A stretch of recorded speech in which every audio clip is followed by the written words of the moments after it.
Bonjour à tous, capsule juridique numéro 216 du 17 juillet 2024. Je vais vous parler aujourd'hui de l'Union européenne et de l'Espagne.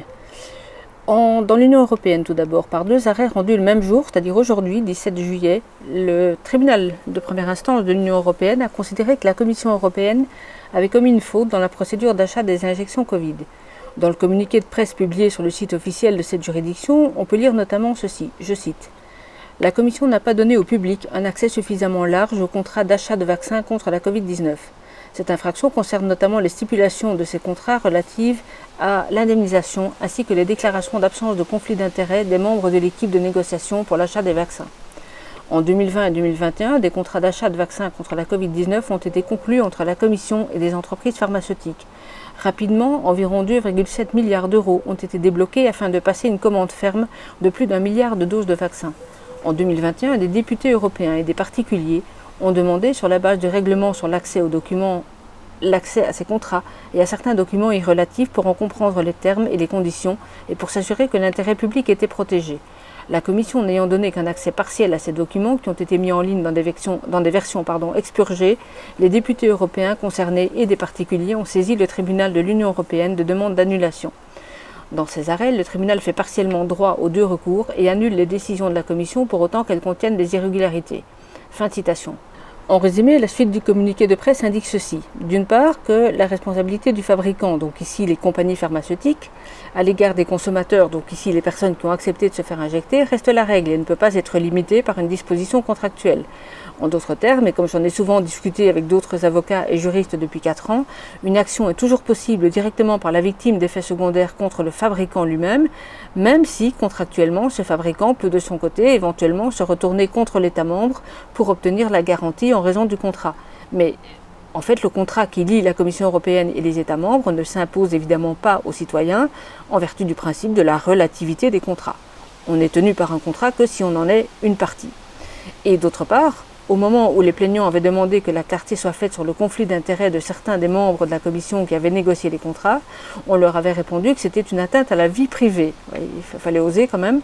Et sur ce point, le communiqué de presse dit ceci, je cite, « S'agissant de la protection de la vie privée des personnes invoquées par la Commission pour refuser partiellement l'accès aux déclarations d'absence de conflit d'intérêts des membres de l'équipe de négociation pour l'achat des vaccins, le tribunal estime que les particuliers concernés ont dûment démontré le but spécifique d'intérêt public de la divulgation de données à caractère personnel de ses membres. En effet, ce n'est qu'en possession de leur nom, prénom et leur rôle professionnel ou institutionnel qu'ils auraient pu vérifier que les membres en question n'étaient pas en situation de conflit d'intérêts. De plus, la Commission n'a pas suffisamment pris en compte toutes les circonstances pertinentes afin de mettre correctement en balance les intérêts en présence liés à l'absence de conflit d'intérêts et à un risque d'atteinte à la vie privée des personnes concernées. » Fin de citation du communiqué de presse.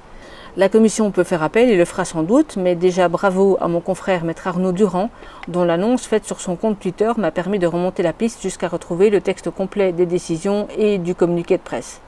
Je vous mets tous les liens, y compris évidemment celui du compte Twitter de Maître Durand sous ma capsule. N'hésitez pas à parcourir ce compte. D'autres informations sur cette procédure ou sur d'autres sujets sont déjà susceptibles de vous intéresser. On y voit notamment le prononcé de la décision par le juge, ainsi qu'une petite vidéo de quelques-uns des plaignants partageant leur impression après l'audience. En Espagne à présent, l'association Liberum, dont je ne vous avais pas parlé depuis un moment, a publié sur son compte Telegram un communiqué de presse relatif à une procédure en lien avec les masques, ou plus précisément un recours qui a été déposé par une personne qui avait été verbalisée pour non-port du masque. Le plaignant avait été poursuivi pour désobéissance, mais l'amende prononcée contre lui est annulée, le tribunal administratif estimant que cette condamnation était infondée, puisque le seul fait de ne pas mettre le masque ne correspond à aucun crime ou délit. Je rappelle qu'en matière pénale, une peine ne peut être prononcée, même une simple amende, que si une disposition légale le permet. C'est le principe de l'égalité des délits et des peines. On ne peut donc pas, ni en Espagne ni ailleurs, prononcer une condamnation si aucune loi ne prévoit l'infraction et la peine correspondante.